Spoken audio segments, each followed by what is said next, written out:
Oh heck, I couldn't find what I wanted to show you guys. Sub. But I Lua high five. when I visited the studio, they gave me the spin. They gave me some other stuff too. I'll find and I'll show you guys. It was really cute. It was really cute stuff. Yeah, yeah. I really like that intro. Okay, now we watch for real. Now we watch for real. Wait, did I miss an alert? I think I did. Wait. Yes, V, thank you so much. Thank you for the 7 months. And your cheer so much. Thank you so much. It's not the whole video. Oh yeah, no, that is the whole video. We go. Is the audio good?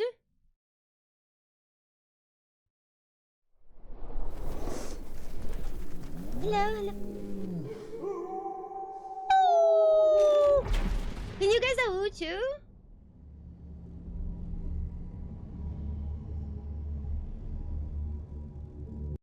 The following video presents actual gameplay footage from a work-in-progress pre-beta version of the game. The Blood of the Dawnwalkers is still in development, and everything you're about to see is subject to change. This gameplay was recorded on PC. Sub. Wait, why does it mute? This game looks sick. It does! Well, I haven't seen yet. Well, I did visit the studio, but... Is the audio good? Hello, my name is Daniel Sadowski and I'm the design director at Rebel Wolves. I would like to welcome you to the Blood of Dawnwalker summer gameplay video. Our game is a story-driven, open-world dark fantasy RPG set in medieval Europe. The game is currently in pre-beta stage, and what we are going to show you is just a part of one of the mid-game quests. It's a really cool story involving legendary swords and a haunted almshouse, but today we'll focus on showcasing our gameplay systems. We're starting on the outskirts of Svartro, the game's largest city and the capital of Vale Sangora. From here, we could head anywhere the eye can see, explore ancient ruins or sabotage vampire blood transports. But it's not just about where or when you go. It's also about how you approach the main quest and shape the story. Hold on. Some people are already asking me how I rate this game. And I'm literally, for the first time ever, watching a gameplay video of this game. I don't know where my Skippy is, but I feel like... Gosh! Give me 1 second. This castle really reminds me a little bit of Carmoran. I don't know why.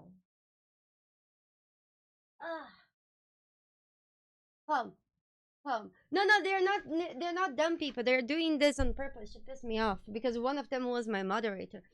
Do you guys know where I put Skippy? Oh, it's okay, we'll watch. Hold on.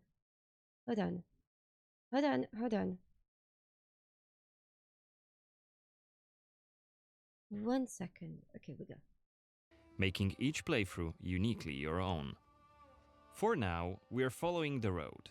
Cohen is on his way to the city's cathedral, chasing leads about a powerful weapon said to be hidden in its crypts. Wait. But first, there is something that he said that I feel like we should mention. Oh, it's also about how you approach the main quest and shape the story, making each playthrough uniquely your own. Yeah, so what happens in this game is you have a main quest and you have many ways to tackle this main quest. This game doesn't have any side quests. So basically, your main quest, it's not that it's timed. It is, but have you guys ever played Pentiment?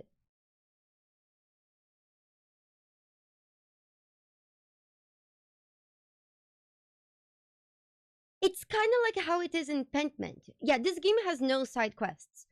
So for those of you who haven't played Pentiment, basically you have a story and your character learns from the story, and then you can go around in town, and as you talk to different people, the time passes.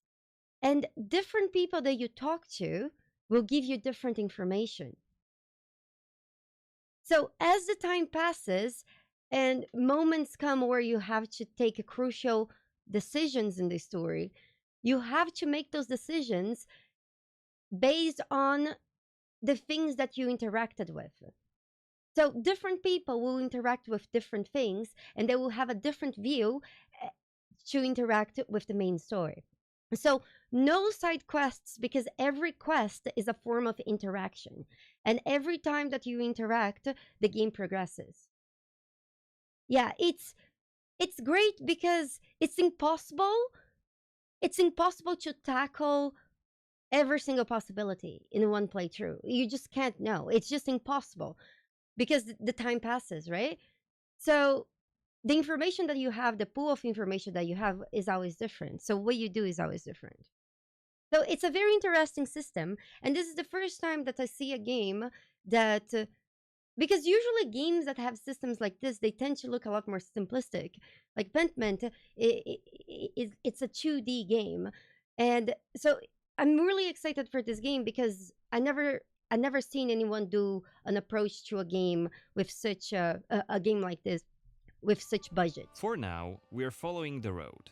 Cohen is on his way to the city's cathedral, chasing leads about a powerful weapon said to be hidden in its crypts. But first, we'll have to deal with some bandits who camped out by the main road. Traveling through Vale Sangora is never boring. The world is dense with quests, random encounters, and locations steep in lore. This will be a great opportunity to show you our combat system. Our goal was to make the player feel like a real swordmaster who closely observes his enemies. We'll begin this fight by using acrid dust to stun one of the enemies. Now, when you attack, you choose one of 4 directions: up, down, left, or right, in order to hit the opponent where he's unable to parry. And similarly, when defending... Calm. This is actually very different than the Witcher combat.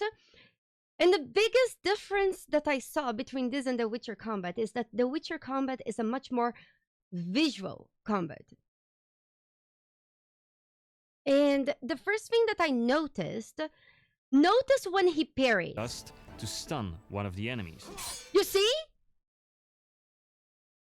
In The Witcher, one of my biggest complaints with the combat of The Witcher is that they try to make the combat look pretty as possible, but that comes at the cost of responsiveness. That parry, to me, looks like a parry that interrupted another animation. So when the player actually inputs a command, it's very responsive. I'm talking about the first thing I noticed. Then he also said it's kind of like KCD, but let's take a look a little bit more. Now, when you attack, you choose one of 4 directions: up, down, left, or right, in order to hit the opponent where he's unable to parry. And similarly, when defending, you have to take note of the enemy's intent and the direction of the attack. It's similar to On Kingdom the left Come. side of the screen, just above Cohen's health, you have activation charges that will be filled in with each successful attack, block, and parry. Once they are full, you can use one of the active abilities which allow you to take a more tactical approach to fighting. We started the fight by throwing some acrid dust, and now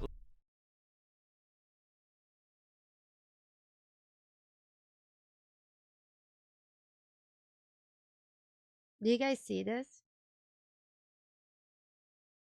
What does this remind you of?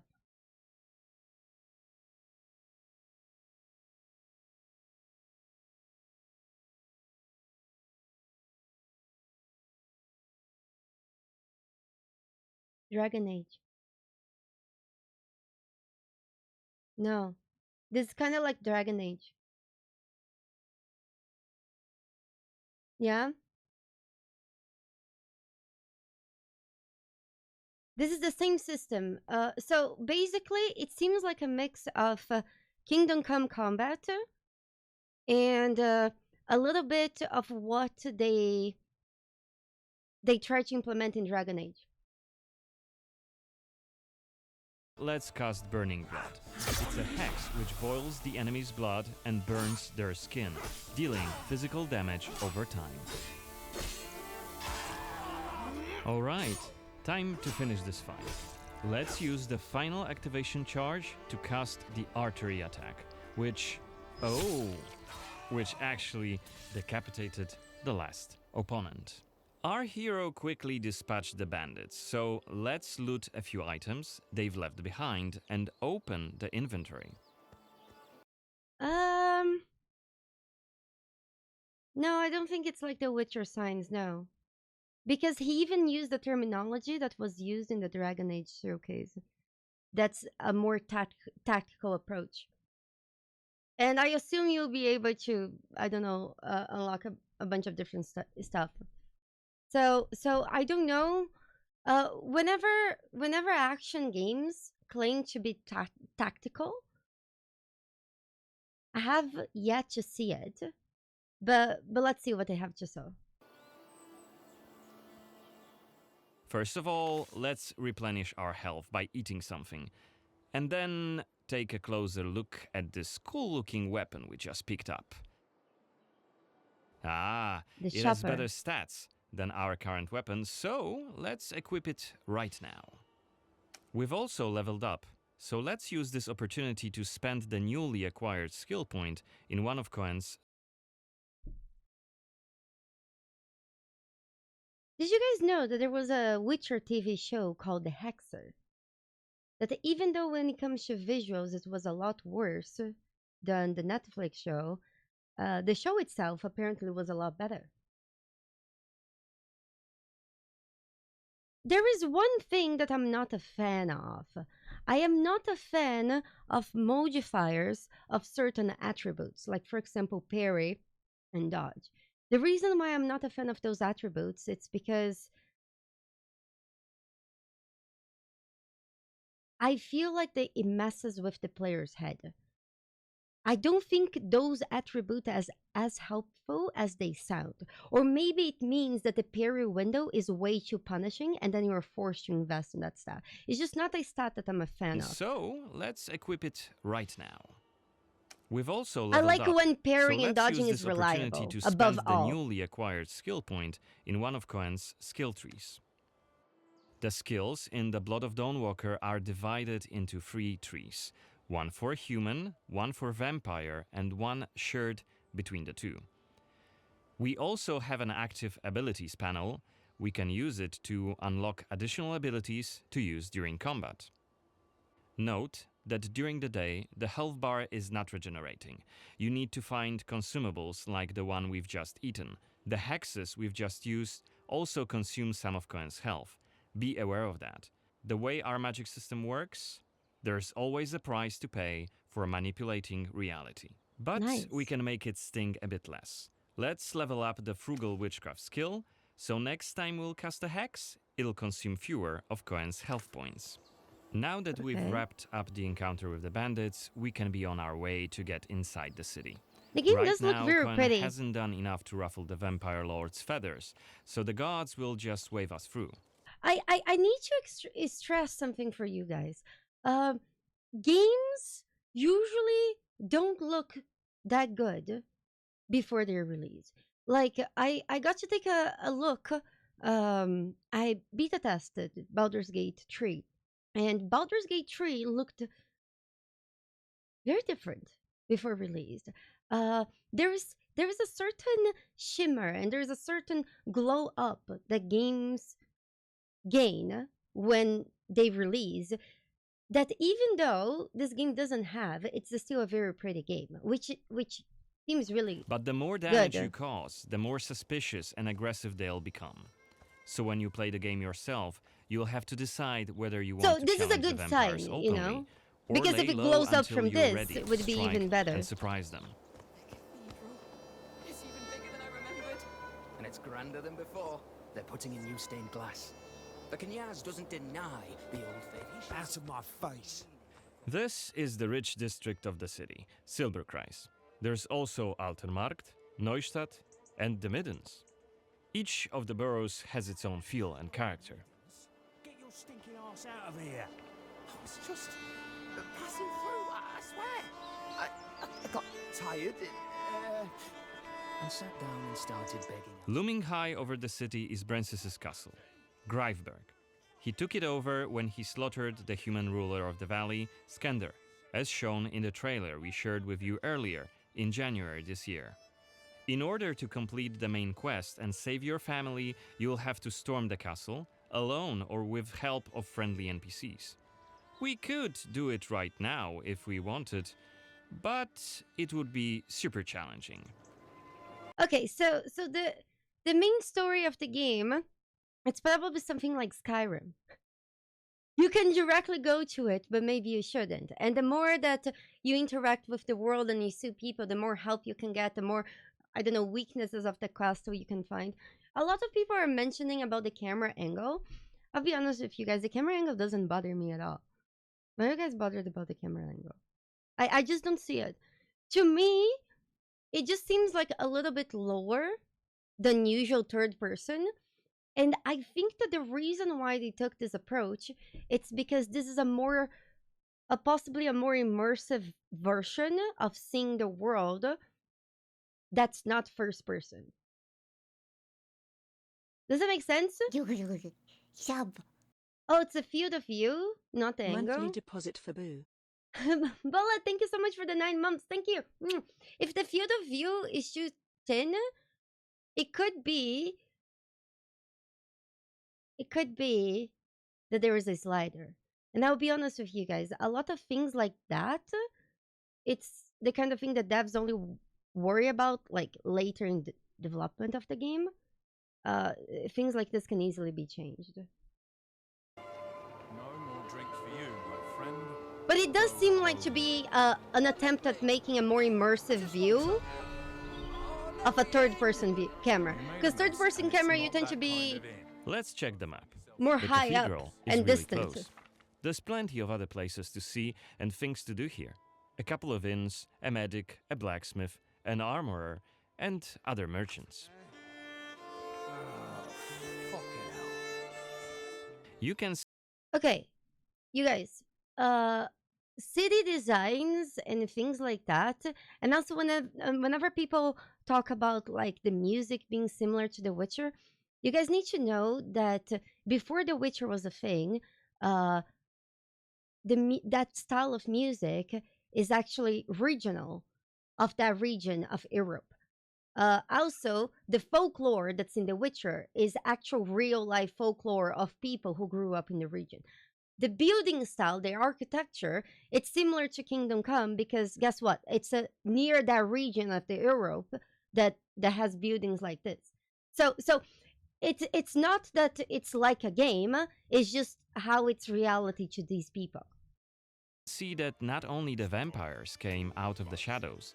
This creature on the right is called an Uriash. Look around, especially at night, and you'll learn humans have lots to fear, not just the vampires. Knock, knock, knock! And here we can see guards pounding on some poor guy's doors. What is it about? My face. Yes, singing songs that mocked him and the faith. Who told you this nonsense? Was it Livia? Open the door. It's just one of many different community scenes we're implementing in the game. Watch them closely when you play, as they might point you to new quests and hidden treasures, or signal changes in the game's world.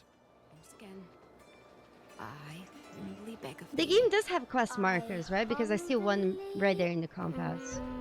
Ouch! I don't want to say it, Mum. It's a prayer. Is that guy pissing? Go on. I humbly beg of thee. Oh, this is beautiful. Thou hast sent forth. Okay. This is so vampiric, right? Like I can imagine like a vampiric blood ritual happening inside the church. Hey, we are at the Cathedral gates. Again, since Cohen isn't yet wanted by the vampire regime and it's daytime, Thank you. we can simply Thank walk you. inside. Blue coat. Thank you.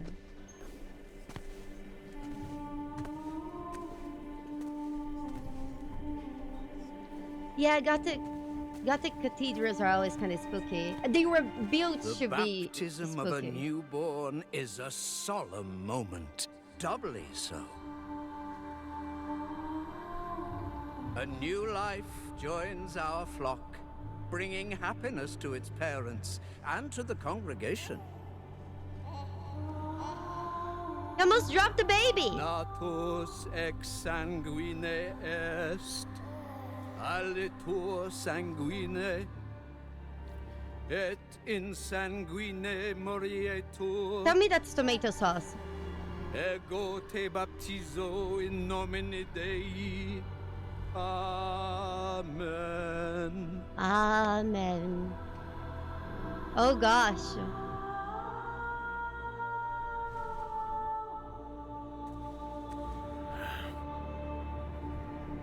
Oh no, what's happening?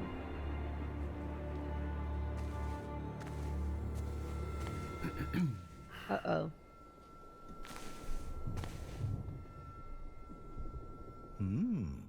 Don't I know you from somewhere, young man? Laslia, maybe? I'm sorry, but you must be mistaken. Am I? Perhaps. Perhaps. My memory isn't what it used to be. Come with me. I'll take your Master confession. Pass? Pass. Thank you, but I have no need for confession. Whew. Ah, so you deem your conscience clear? I wouldn't go that far. But I'm sure you're a busy man, Father. So while I appreciate the offer, I feel that my soul shouldn't be your priority. I won't press the matter. You are quite correct. I have many other duties to attend to. But please remember that in order to be saved, we all need to repent. Myself included. I hope we can speak again soon. Good day to you, Cohen. Wait, he knows our name?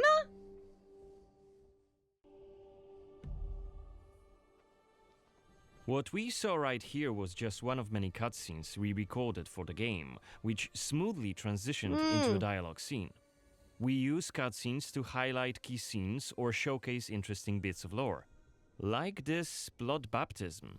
Creepy, isn't it? The core feature of the Blood of Dawnwalker is the dual gameplay loop.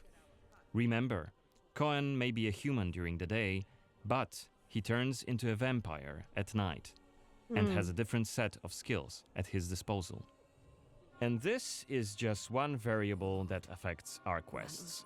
Depending on when you tackle a particular quest, what choices you've made earlier, whom you befriended, or whom you've angered, your gameplay and story experience will be very, very different. So each quest is a complex structure with multiple possible paths leading to the end goal. We maximize players' freedom and agency, offering you a narrative sandbox to play in. This is not the first time that I see this game referencing to narrative sandbox, and it's one of the things that excite me the most about this game, because when I think of a narrative sandbox, a lot of times I would think of games like RimWorld. RimWorld is kind of like a narrative sandbox. Those of you who have interacted with RimWorld, you would probably agree. So the way that you interact with the world and all this. So I really wonder to what extent we'll have freedom. I wonder what secrets may be concealed up there, just beyond Cohen's reach. And how do we get there?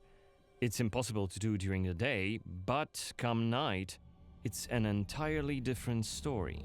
Let us explain what we mean by taking our current quest as an example. During the day, we got inside the cathedral without any problems, since it's open for all to see and Cohen doesn't yet stand out from the crowd. The scaffolds, though, are outside of his reach. But climbing them won't be a problem for the vampire, who has many more exploration abilities at his disposal. Bear in mind, Cohen has not completed the quest yet. What's more, there are still a few clues to be found in order to solve this story. Oh, that's so pretty! It's worth mentioning that narrative sandbox also means that we may completely abandon this quest and follow a different path to defeat Brensis. For today, we're focusing on the gameplay part, so let's see how we could tackle this particular quest during the night. We're starting Why right is there after 2 dusk moons? as a vampire on the rooftops of Svartrau. Right now, we have 22 days left to complete this goal. It's sick. This counter is always displayed and you will be warned each time it's pushed forward. So you have to be aware of the time, and it's more of a resource you'll be spending than a racing clock. Oh. I think time being more a resource, it's kind of like what I told you guys. There will be certain activities that will progress the time. And not you just standing there, you know? As a vampire, you'll see and experience is the world good. from a It's different better. perspective. You can travel quickly and easily access places beyond the reach of regular humans. Let us show you what we mean. This is Shadow Step, Nice. a unique vampiric ability allowing Cohen to jump to almost any place within his reach. Now, let's take a good look around using the focus mode. The possibility to break stuff. This ability highlights objects of interest and loot. And there is something right here. This time it's just some items to grab, but on other occasions, who knows, you might come across a hidden quest. Looks like our health is quite low.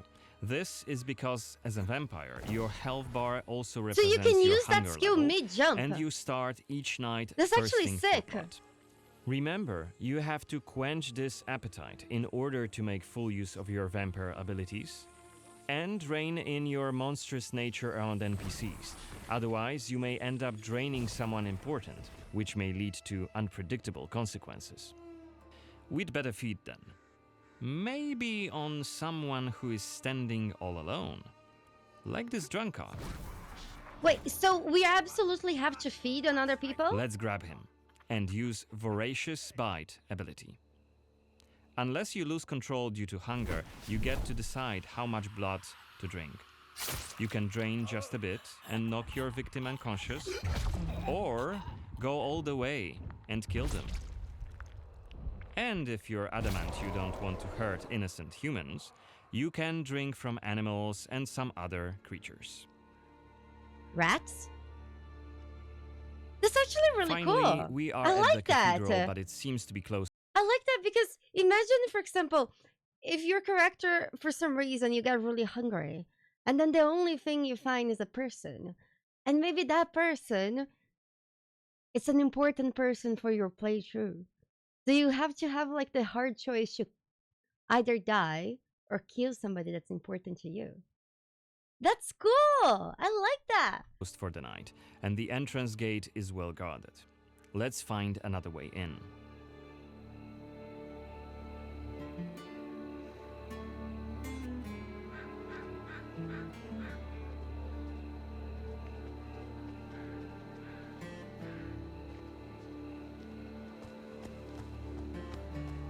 Shadow Step is not the only vampiric ability you're gonna learn during your playthrough.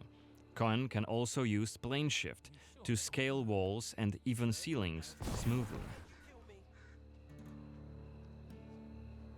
This will allow us to explore every nook and cranny of the cathedral. Okay, I really, really hope that this world is actually very, very, very well detailed, because they're giving us so many excellent tools of exploration, and it seems like we have so much freedom to basically get anywhere. And I also hope that there is, since most of these abilities, they happen at night, I hope that, for example, imagine if we're going up a wall and then suddenly we look inside a window and there's some people fucking. Wouldn't that be fun?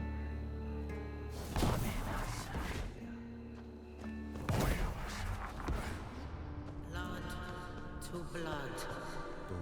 It started with fighting. Better be quiet. You shall become Kenya's Is that Voyeur's Xanthe? He's What the hell is she doing here? What is she doing? Is that a ritual for the blood gods? Blood for the blood god. Schools for the school throne. They're covering up the old paintings. Why?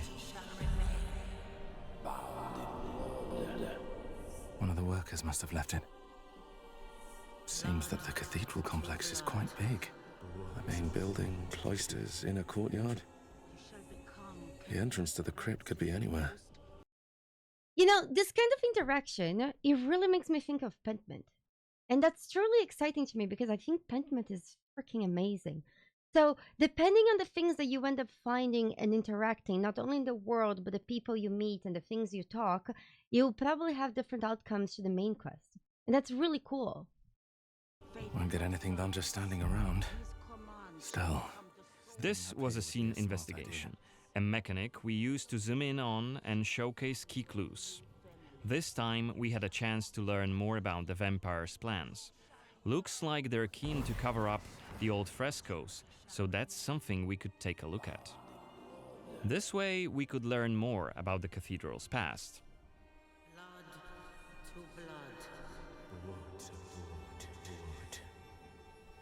Looks like we aren't alone here. Underneath us there's a group of blood guards, soldiers hooked up on vampire blood, which makes them stronger. And one of Brances's vampire allies. It's Xanthi, the oldest vampire in Vale Sangora, and quite a powerful lady. Let's descend and check what's going on.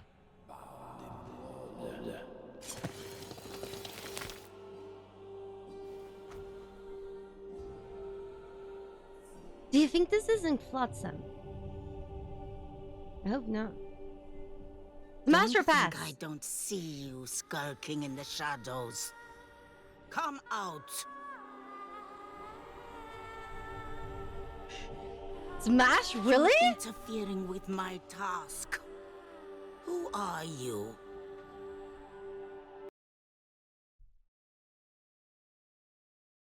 Oh, we have a time decision here. Okay.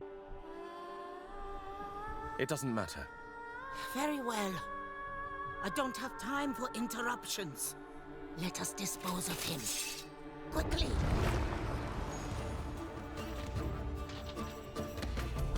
You've withstood it. Oh, it's a boss. Cohen is using his claws to attack when in vampire form. Blood guards are dual-wielding opponents. Makes me think Their of attacks Regis. are pretty strong. Of course, even when fighting with claws, combat is still directional. Don't worry, Cohen can still use his sword as a vampire. You haven't lived long.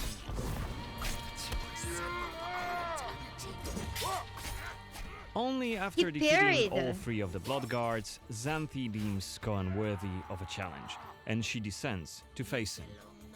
She uses her blood control powers to cast a multitude of attacks, like her blood whips, that hit Cohen from left and right. Oh, she's whipping you guys. Is that why you said smash? Xanthi is protected by a powerful vampire ability. Once her stamina runs out, Cohen will have an opportunity to strike and deal some damage. But be careful, cause Xanthi is quick to counterattack, and she will also try to restore her blood. Meanwhile, look at the indicator just below her health and stamina. It's a timer for the boiling blood skill that you've seen in the CGI trailer. So, That's nice. if we don't hurry, the timer goes down to 0, and Cohen will eventually explode. And we're Whoa! dead. Remember, we were only mid-game here, and Xanthi is one of the game's most punishing enemies. Okay, so there's just a few notes. Considering that the game, again, this is a pre-beta version of the game, it seems that the combat is it feels very responsive. Does that make sense? Like whenever he parries, it feels like it's instant, and sometimes I haven't seen if you can actually interrupt an attack animation with a parry, but if you guys did you guys notice anything like this? Yeah, I also really like that the boss mechanics. It seems like they are using some raid boss mechanics in a single player game, and I really like that because they're doing that in a very interesting way. And I really like it. So it seems to be really, really fun. Defeating It's her hard. right It's hard to guess without actually playing, but from seeing this, it seems really good. here and right now is very much possible, but it would be hellishly difficult, a fun challenge for hardcore players. Otherwise, we could load the game and explore the cathedral without drawing her attention. Or try to get to her while she's not surrounded by bodyguards. Xanthi, like all other vampire allies, has her own questline. Explore it, and you can learn more about her past, motivations, and maybe even try to reason with her. So he's basically saying that we can find her while she's preparing for the ritual. I wonder if wouldn't it be sick if every enemy in a game could also somehow become your ally? If you dig enough, or maybe if you blackmail them enough, wouldn't that be sick? What you do is entirely up to you. Remember, our design principle is the narrative sandbox. There is no difference between main quests and side quests. There's just different stories that you weave together into your own unique adventure. But that's coming in 2026. For now, I'd like to thank you for joining me on this gameplay video presentation. Nice. We've just shown you a tiny glimpse of the Blood of Dawnwalker. There's definitely more to come in the coming months, so stay tuned for any updates being posted on our social media profile. I have the feeling. Do you guys want to watch the cinematic trailer again? I think so. I think it's a good idea, just so we take a look at that boss again, because the cinematic trailer might also give us some clues of some other stuff. And there was something I wanted to say. Give me 1 second. I have the feeling that saves coming is not going to be possible in this game. I think this is one of the games that I could be wrong, but I just believe that it would defeat the purpose of the game. If would just defeat the purpose of the game if you just could save scum every possibility. And in fact, it might not even be possible.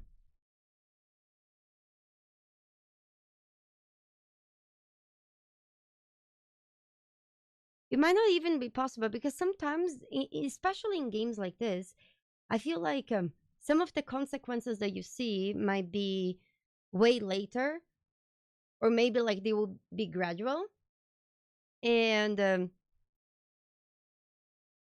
save is coming just not gonna help you.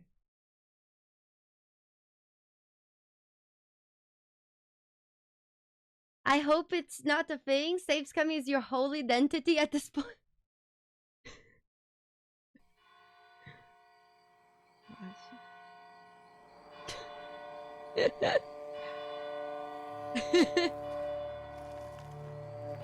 At least you know yourself very well. I feel like for anyone, it's hard to, you know, face the consequences. It must be here somewhere.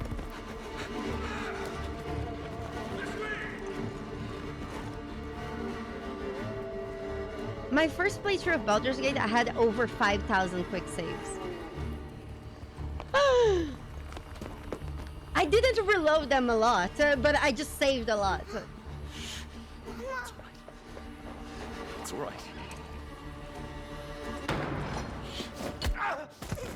Lunka! Don't hurt her! You gave us quite the chase, young. Please, sir. She's just a child!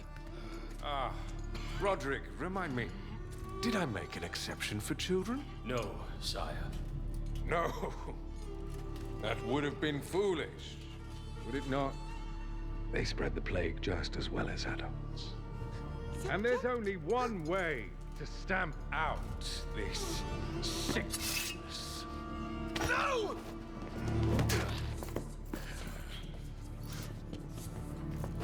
Not just a runner, but a fighter, too. Had we met under a different moon, things might have... Wait. Had we... You guys see this? You guys see this thing here? Maybe this might be somebody we get to ally with and meet. Because shape-shifting vampires, you know, is definitely a possibility. We met under a different moon. Things might have ended Because the camera shows that very obviously.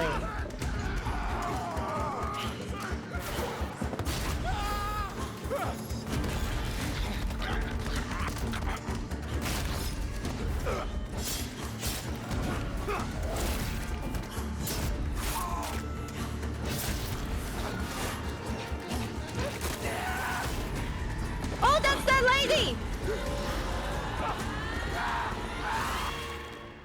Nice!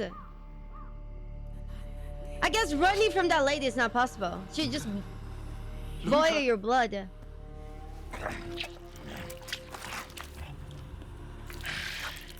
Master pass.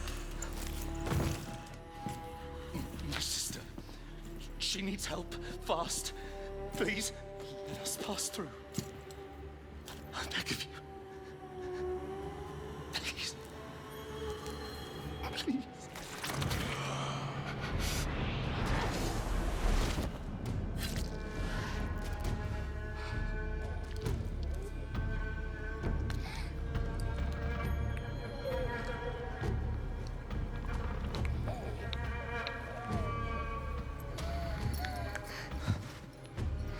I don't know. How? I am life. I am death. I am everything in between. I have been watching your little valley. Pestilence, famine, killing, blood spilt carelessly like water. Things will be different now.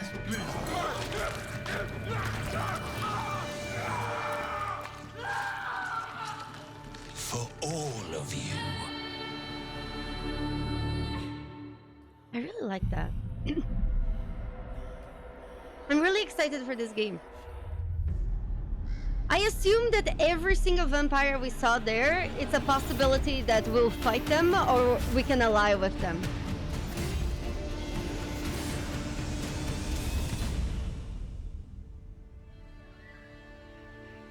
Smash?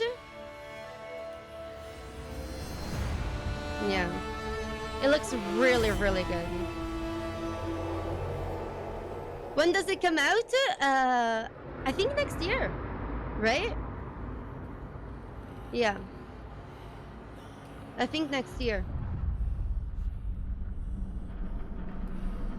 Wow.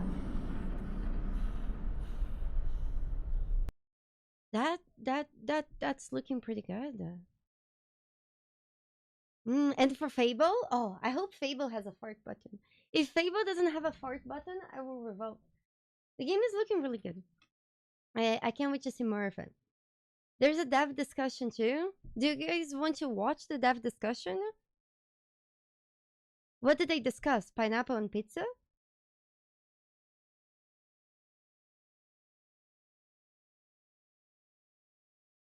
Yeah?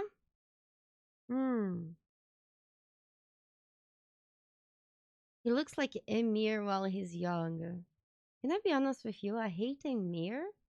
That if I actually see that this guy looks like young Emir, I'll probably like the protagonist less. So I hope I don't see that. Yeah? Yeah, so I hope I don't see that because Emir is disgusting.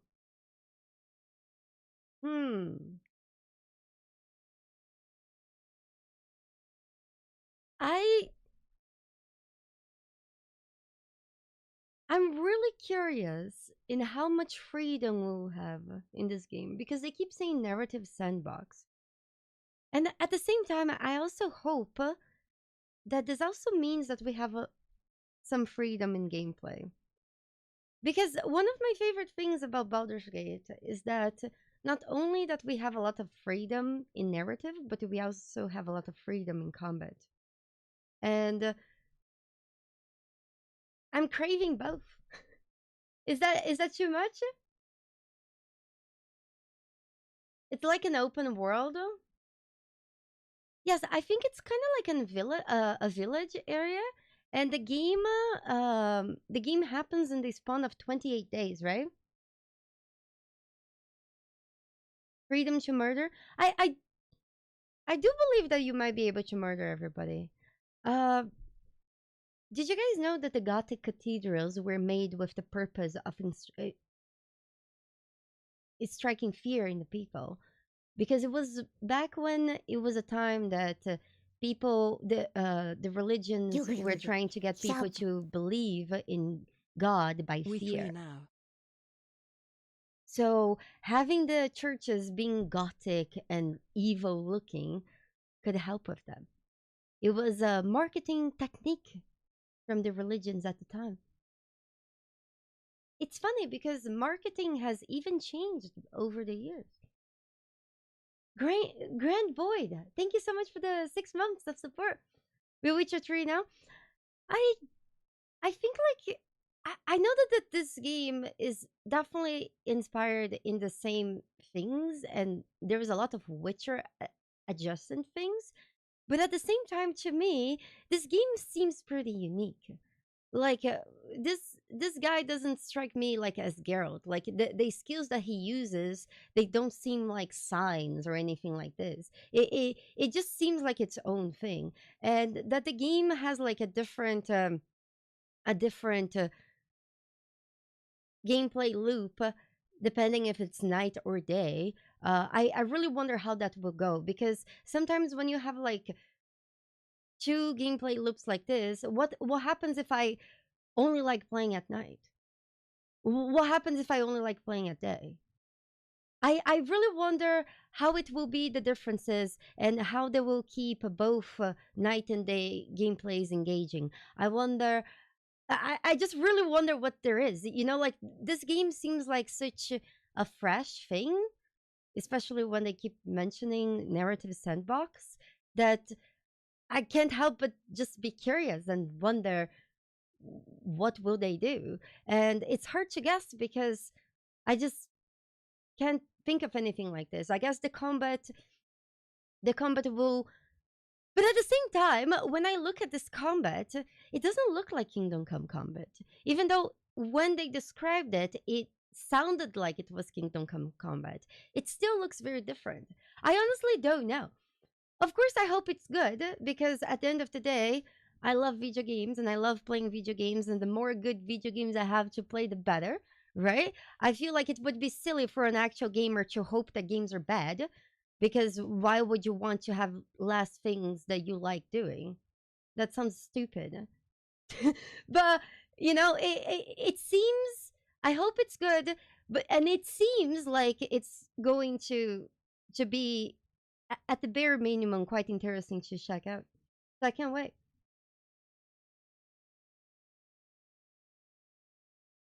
Yeah. I really wonder. Gosh, I I feel like the information that they are giving in this game is like in breadcrumbs. Hmm. Hmm.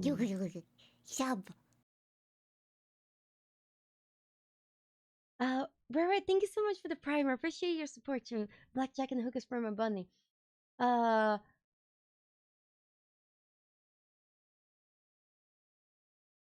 well, here's the thing though, is standard cardboard.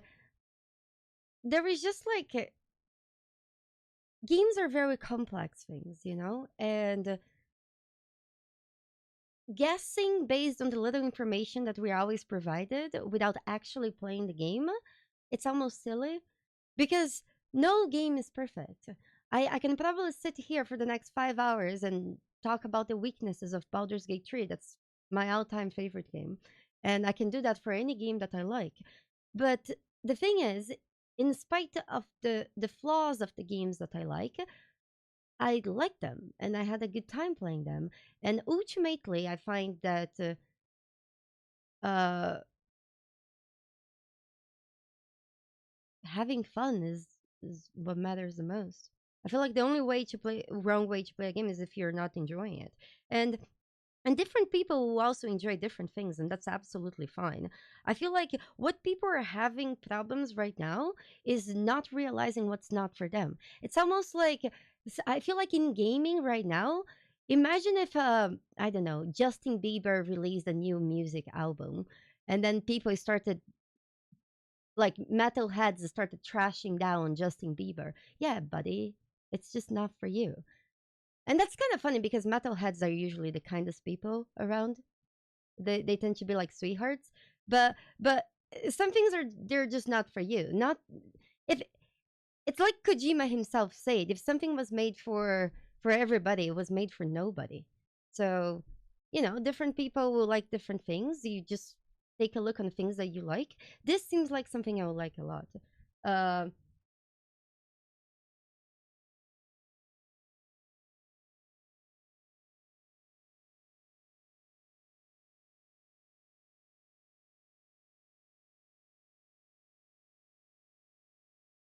I was guilty for loving to hate Bieber in high school. Now I feel bad for the man.